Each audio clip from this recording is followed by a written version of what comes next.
mother, father, daughter, or son, teacher, or farmer, construction worker,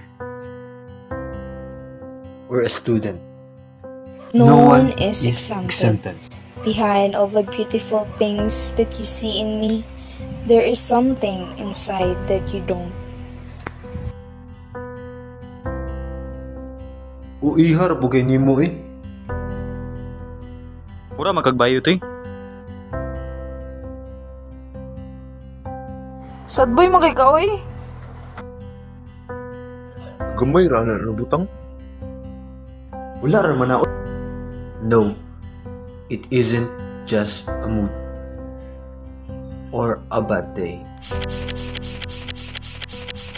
Just because you don't see it, it doesn't mean that it is not real. Kabataan ang karamihang nakakaranas ng depresyon at matinding depresyon ang dahilan ay tulong kung paano lalabanan ang depresyon. Nasa 3 milyong Pinoy ang nakararanas ng depressive disorder. Tumaas ang suicide rate sa Pilipinas ngayon. Ng batang aktres na si Julia Buencamino matapos mag-suicide. Hindi nito kinaya ang depresyon. Sa mahigit 100 tawag na ang natatanggap nila kada araw.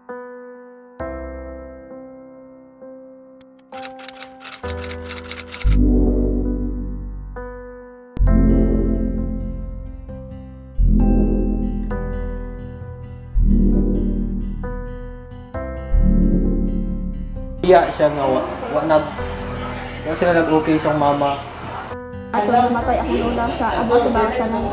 Nakita jud ako kung unsa ka when my mother went abroad. Makita jud ko sa iyang presence. Pilantanon ko, wala siya sa akong side. May event sa school, wala siya like Pagkabalo na ako nga di ako mawa sa last tanan sa akong pangbati karon.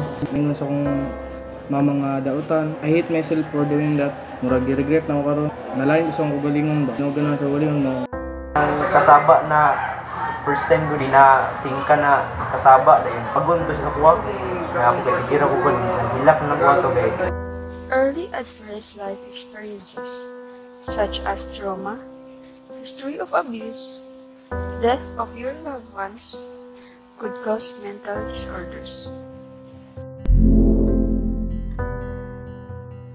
And that is why we need to be kind always, because you never know what someone is going through. Around 6 million Filipinos are estimated to live depression and anxiety. Suicide rates are plagued at 3.2 per 100,000 population.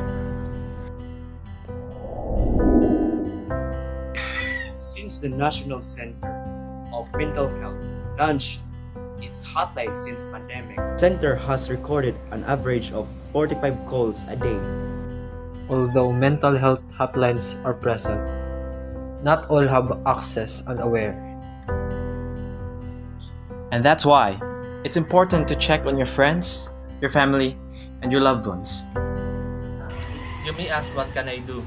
The answer for that is be there for them. Good listener or not, just be there for them.